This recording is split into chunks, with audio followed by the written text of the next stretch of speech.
Finding a healthy romantic relationship is important for a lot of us when we're looking for romantic relationships, obviously. But it's it should be a relationship that is based on mutual respect and mutual love, not emotional domination. Sexual domination is a whole nother thing, but not emotional domination, not abuse. We must know how to value ourselves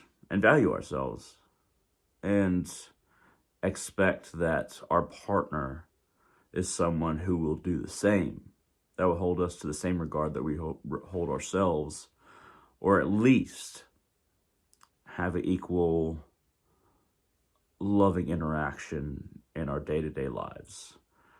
Um, Most of a romantic relationship is not going to be about, um, you're not going to be having sex all the time.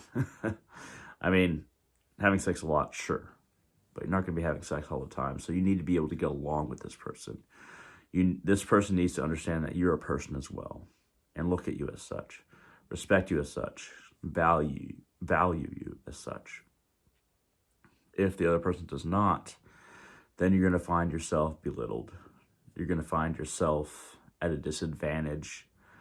You're going to find yourself only looking forward to the parts that are the small parts rather than the bigger parts, which matter most, which is all the things in between sex, or all the things in between, um, you know, very minute likes and dislikes that you might share.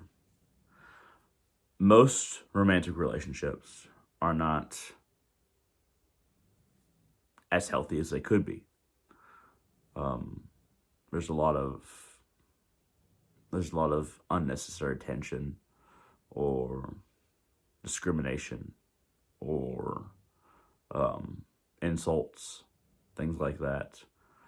It's best to try to avoid all that by looking for the right partner who can respect you as you respect yourself. It's very important in a romantic relationship. Without that aspect, all the other little things aren't going to work out either. During sex, if you might agree on politics, you might agree on social issues, you might agree on spirituality, but it has worked out, and it does work out for people who have different spiritual beliefs or spiritual traditions to be in a relationship. But if you can share some of these traditions, some of these spiritual affiliations, that helps.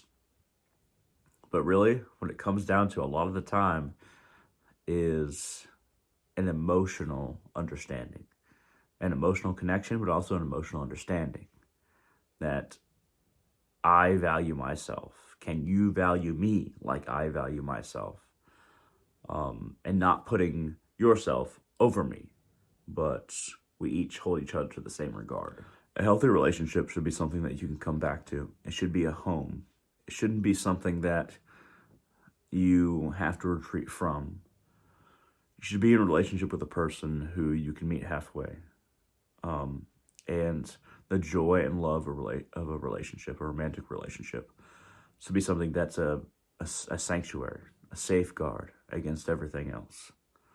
If it doesn't feel that way, then either you might be with the wrong person or you might have the wrong kind of relationship.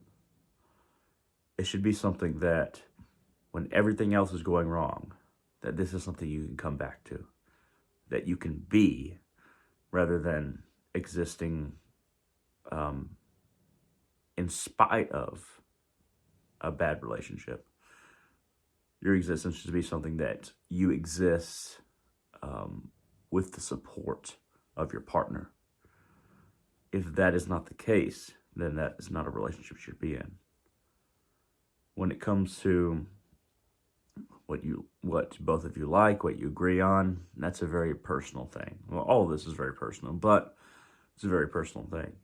Can you get along with this person? Can you see yourself and feel yourself as being a complete individual while you're with this person? If you can, then that's a really good foundation.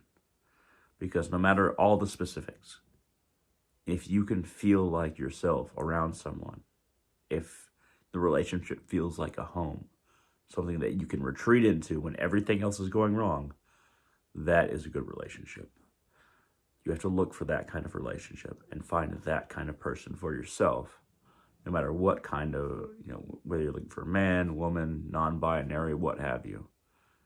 This is something that is good to strive for, because a lot of relationships are just based on very basic things.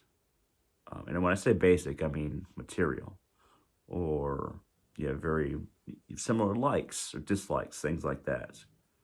Even similar spiritual paths or political beliefs. But those are more basic when you compare to the emotional connection and the emotional sanctuary that should be created between two people. When that sanctuary is created, you know you have a good relationship. And it feels like you're at home whenever you're with that person.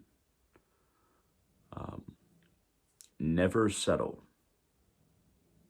Because if you settle because you're so afraid of being alone, if you base relationship on you being afraid that you'll be alone and, this is the best that you can do, then you're not holding your heart to its highest value.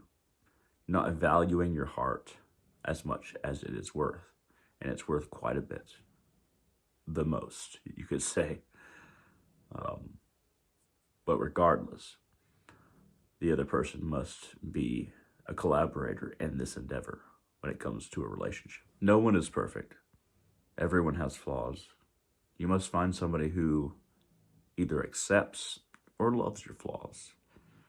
And you must find someone who you can love their flaws or accept them for the sake of both yourself and the other person, so that the connection is made a vaster connection than just the usual connections that are made, which are very basic.